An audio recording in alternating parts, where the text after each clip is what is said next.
Excellencies, ladies and gentlemen, welcome back to Asian Vision Dialogue.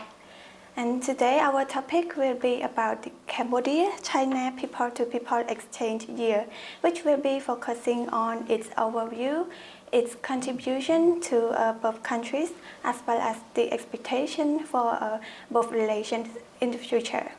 And today we have honor to have our guest speaker, Mr. Chang Jin. He is the Minister Consular of the Embassy of the People's Republic of China to the Kingdom of Cambodia. Without further ado, please join me welcoming Mr. Chang to our program. Greetings, Mr. Chang. Morning. And welcome to our Asian Vision Dialogue. And thanks for having me. Mr. Chang, first of all, may I ask you a little bit on the people-to-people exchange year between Cambodia and China in 2024, and as well as its purpose, please? Yes, thank you very much for having me. It's actually my second time coming to this studio, yes.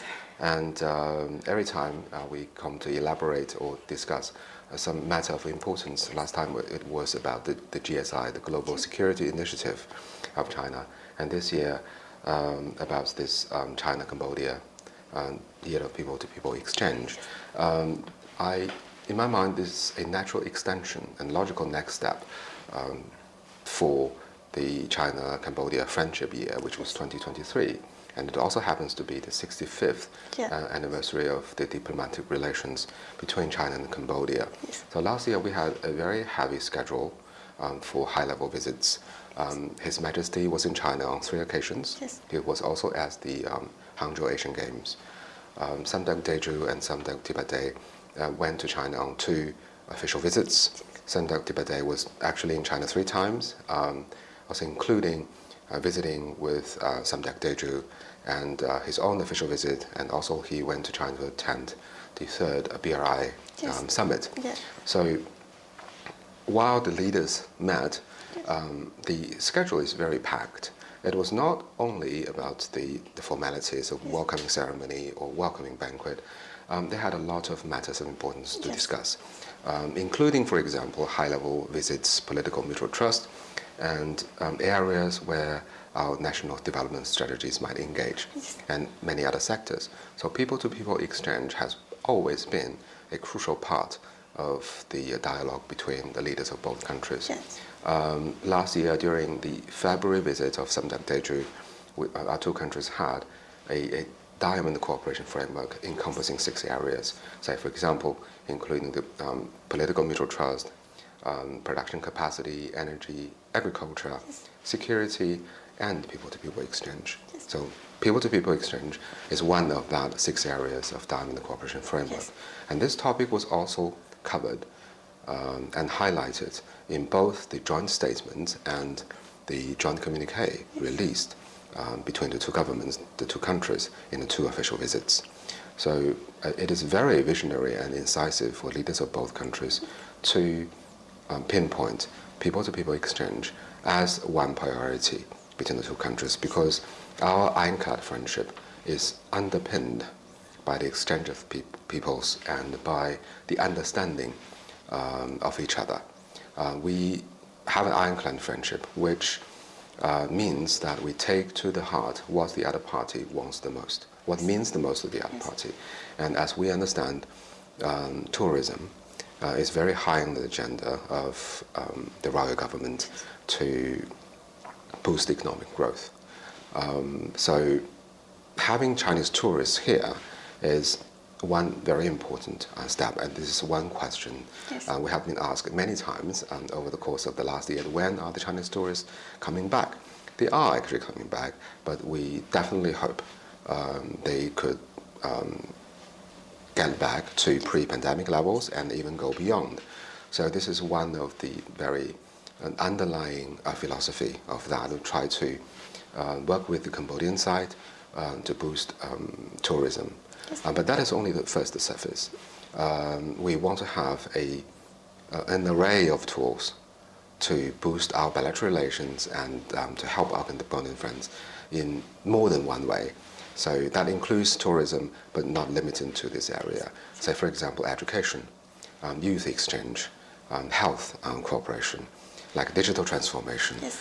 and so many other areas. So this topic of people-to-people exchange actually covers a very wide range of the exchanges between the two peoples. Well, and also including, heritage sites cooperation.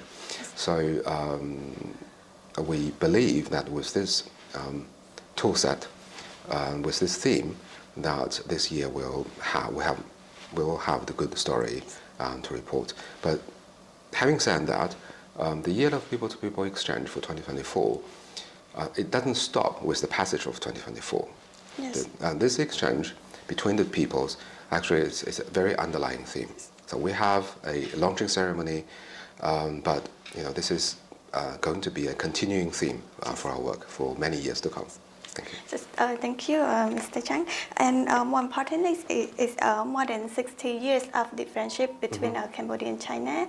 We have known that both countries also signed for the to build the community of shared future for the new era of 2024 to 2028. And in this regard, may you elaborate more on how will this people-to-people exchange year play the role in order to enhance the building of the community of shared future between both countries? Yes, thank you for that. First, a big background about the Community for the Shared Future. It's about a decade old from President Xi Jinping. The initiative was called a Community with a Shared Future for Mankind. This is a bigger picture. And the idea is that we want a world that features lasting peace, security for all, common development, openness, inclusiveness, and sustainability. So that is meant for the entire world. It was first an initiative, and now it has a set of tools and theories buttressing it. For example, we have the 3 global initiatives, and the Global Development Initiative, the Global Security Initiative, and the Global Civilization Initiative. And there is the Belt and Road Initiative that is the tool and the vehicle and platform for the realization of these goals. And what we want is a world order in which all the countries have a voice in the discussion, and everyone contributes their own share and in the building of such a order and the shared benefits. So this is the bigger picture. And in the specific case of Cambodia, Cambodia is a forerunner in building this bilateral community with a shared future. In 2019, Cambodia was the first country to sign a bilateral action plan with China. That was the very first anywhere. And now we have similar plan of action with almost all the Lansang Mekong countries, but Cambodia was the first. And it was the first to renew that plan of action last year for 2024 to 2028. The first one was between 2019 to 2023. So we already have a lot of deliverables over the course of last 5 years. Between the two governments, we have an intergovernmental coordination committee that convenes every year. And by rotation, this year the meeting shall happen in Cambodia. That meeting actually have an overview of the progress and next step of the plan of action. So over the course of the last 5 years, we have seen a lot of deliverables between the two countries. We've seen the first expressway here in Cambodia. We're having a shiny new airport in Siem Reap. I wonder if you have been there or not.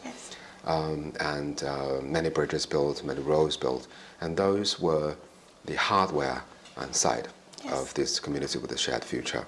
But for all the roads we built, the bridges we built, the factories and stadium and airports, we need tourists and business activities to make them sustainable. And we also need the engineers and the skilled workers here in Cambodia to manage them, to maintenance them.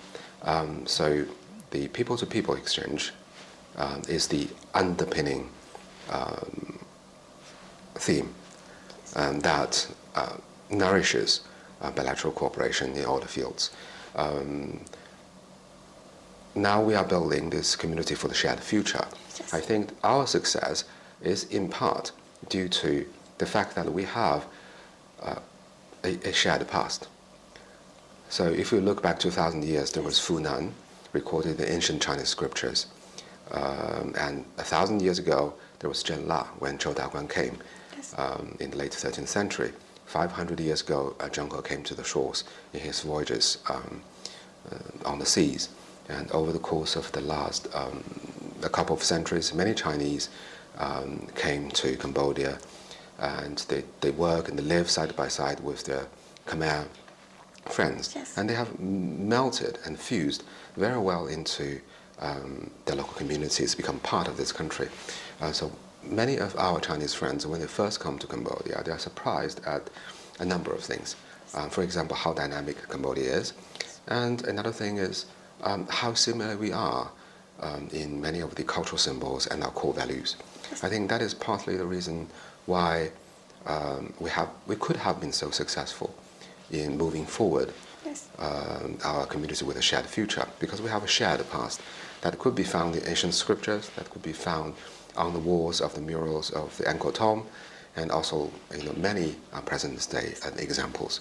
So I think it's very incisive for leaders of both countries to identify this people-to-people exchange as the logical next step of the China-Cambodia Friendship Year. And we have a lot of good hopes for it. Yes, thank you. And as you mentioned earlier about the aim of people-to-people exchange year, which will be aiming to promote tourism as well as the connectivity for both countries. And with this regard, may I know how will this people-to-people exchange year contribute to the investment sector as well as the economic sector between both countries? Thank you.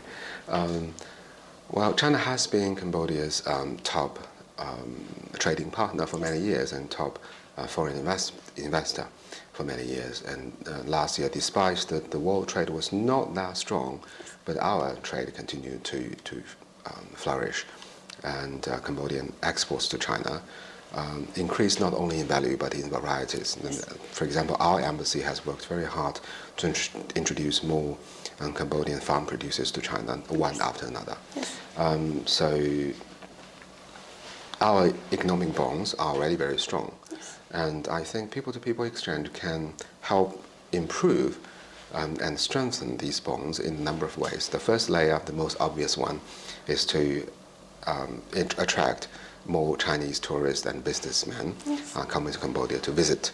For the catering business, for the hospitality, for transportation, that is the most obvious thing to see. But they contribute actually to our bilateral trade investment while they are here, obviously, and while they are away. So when they return to China, they can share the stories. They can bring the souvenirs to their friends and family, raise the fame and the publicity, the exposure that Cambodia has in China. And when they see Cambodian banana or mango or Cambodian rice, they will have this natural warm feeling of affinity to the place where they have a good memory. So that is the most direct impact of these exchanges.